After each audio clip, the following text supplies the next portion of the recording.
have Generation Alpha. You probably want to know what I think of your favorite millennial, Gen Z, boomer, old people things, but I clearly speak for my entire generation when I say your old media is way too long, slow, and boring. Your content was created for people with slow attention spans. No, thank you. I speak for my generation when I furthermore say that soy ham sandwiches are infinitely superior to mock turkey clubs, but only with the perfect ratio 1:3 of mayo to mustard and exactly 1 slice of tomato, no larger than 1.3 centimeters, and specks of salt. Specks! My generation knows that 68 degrees is the ideal temperature for a good night's sleep, and 74 degrees is shorts weather. Not a degree less. I learned that the hard way. Yes, I am the voice of my generation when I say that the robin is a way cooler bird than a cardinal, but not nearly as cool as the common loon, which we all know can produce the apex of bird calls as far as Generation Alpha is concerned. Woo-hoo!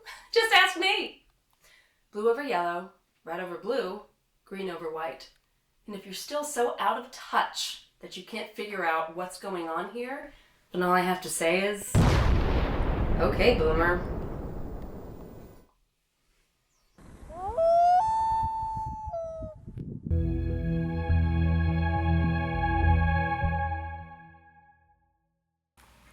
Dear Jody, there's definitely a possibility I will be killed in my attempt to get Reagan.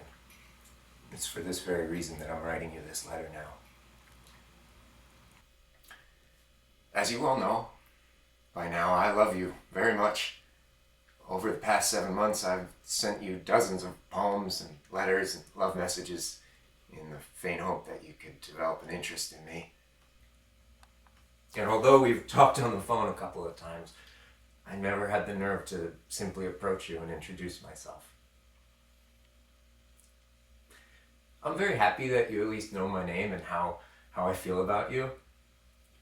And by hanging around your dormitory, I've come to realize that I'm the topic of more than a little conversation, however full of ridicule it may be. At least you know that I'll always love you. Jody, I would abandon the idea of getting Reagan in a second if I could only win your heart and live out the rest of my life with you. Whether it's in total obscurity or whatever.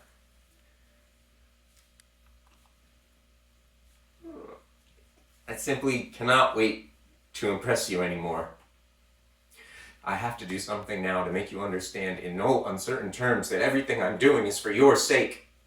By sacrificing my freedom and quite possibly my life, I hope to change your mind about me.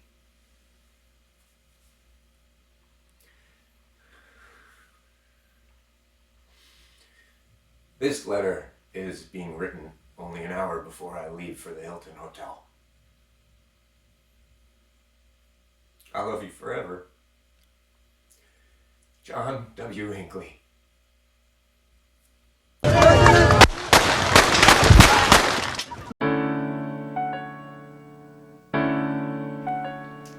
Dearest New York Times cooking staff, I love you. I really do. I pay an extra $39.99 annually for you. But let's be real. What's with all the chicken thighs? Every day, more chicken thighs. I have a running joke with some of my girls in the Hamptons where we guess what the next chicken thigh recipe is going to be. I mean, whatever happened to the classic boneless, skinless, white meat chicken breasts? It's healthier, the flavor's more mild, and there's no bones or skin. Nobody wants bones or skin. I mean, newsflash, nobody's checking for dark meat. Try doing the poll. Also, we have to talk about the MSG in some of these recipes. I mean, since when is that cool? This isn't one of those places. Please understand who your subscribers are. You work for us. Okay. Pretty please, sugar on top. No more blankety-blank chicken thighs. We want white meat. Yours truly, Christy Thomas, Upper East Side. Namaste.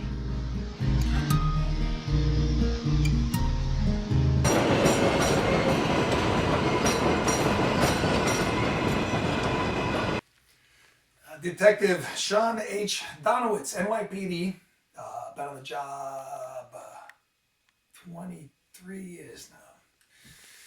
See, I've seen every kind of, pimp, thug, killer, murderer, any kind of scumbag ever crawled out of the primordial ooze to set foot on this cold earth.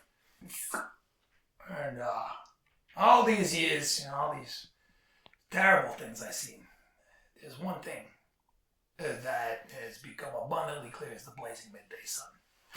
And that is, if we want the solution to AI, we just gotta ask AI what to do about AI. It's gonna solve itself.